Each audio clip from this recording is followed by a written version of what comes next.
Thanks for joining us. America's highways are littered with hazards. Drunk drivers, bad drivers, treacherous weather. But there's another terror on the road. Serial killers working as long-haul truckers. There have been hundreds of murders along our interstates, many attributed to drivers of massive 18-wheelers.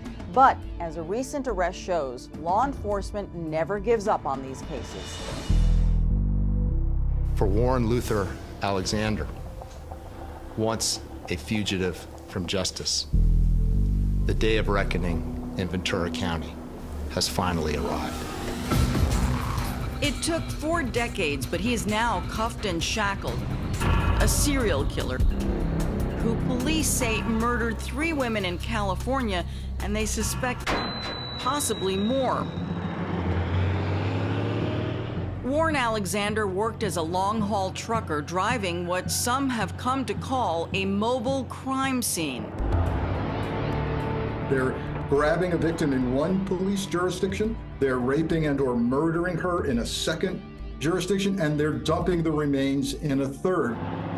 Retired FBI Assistant Director Frank Figliuzzi explored the horrifying scenario in Long Haul, hunting the highway serial killers.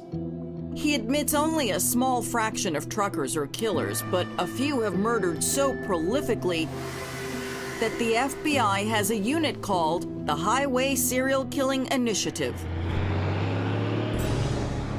We're talking about 850 murders of women alongside the nation's highways, mostly sex-trafficked women in just the last few decades, 450 suspects, long-haul truckers, being looked at right now by the FBI, and of those 850 cases, 200 are considered open and unsolved. That's despite the fact that 25 long-haul truckers are already in prison for multiple homicides.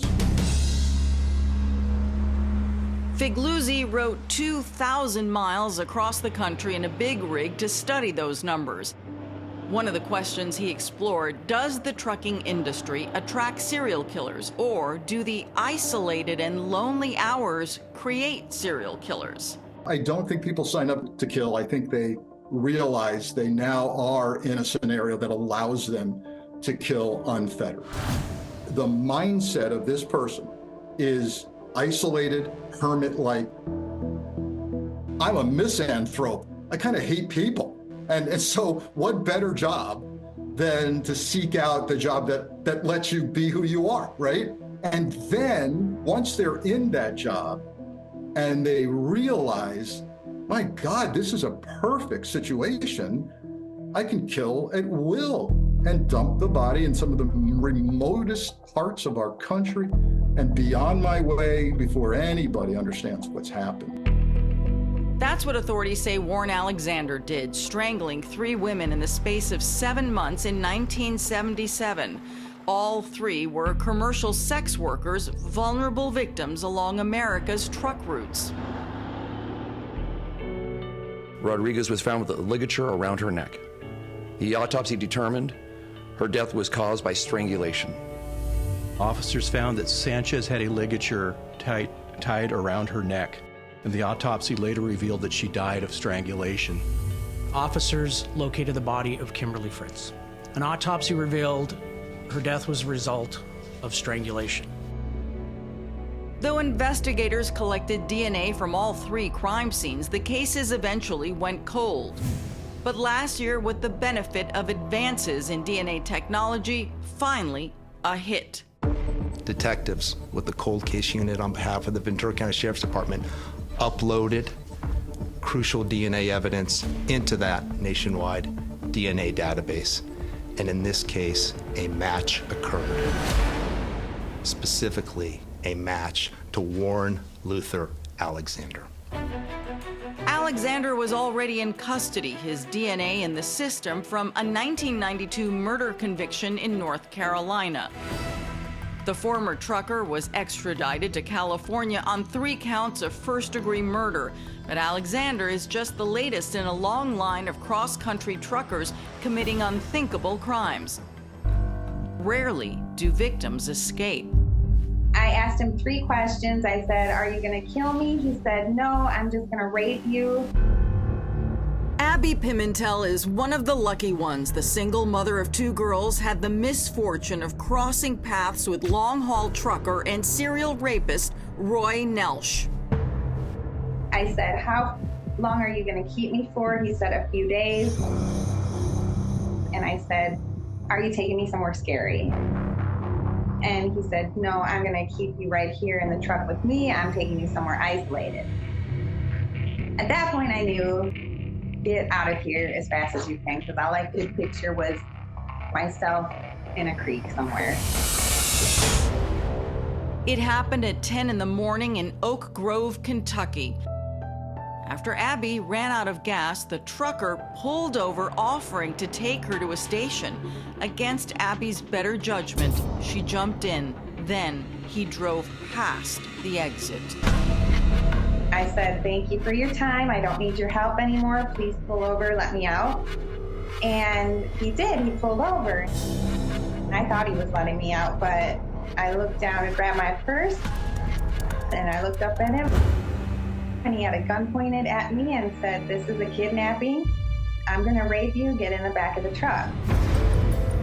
The 240-pound trucker handcuffed Abby, threw a blanket over her, and started driving. Pumped with adrenaline and thinking of her children, the 100-pound Army veteran managed to uncuff one hand and throw the blanket over Roy's head, all as they barreled down the highway at full speed. All I cared about was getting out of the situation. The last thing I wanted was for that man to get anywhere physical toward me at all. I grabbed that steering wheel. I didn't care. Abby fought until Nelsh pulled the massive rig over. She managed to escape and flag down a driver who called 911. Nelsh was arrested within the hour. The terrifying tools of his violence were found in the truck: the gun, handcuffs, and a rope. But during Nelsh's interrogation, he claimed Abby was trying to rob him. Give me your money, I'm gonna tell you right. You're crazy, get out of my truck. You come on around. Roy Nelsh died before he could be prosecuted. Abby felt cheated. I wanted the chance to just face him and just say, why? What happened to you to make you do this to people? Just because a case has gone cold does not mean it should ever be forgotten. Now, with advanced DNA technology, cold cases are more likely to be solved. Warren Alexander was living a quiet, antisocial life in Mississippi until the law caught up with him. One trucker who will soon face a jury, and one final drive to justice.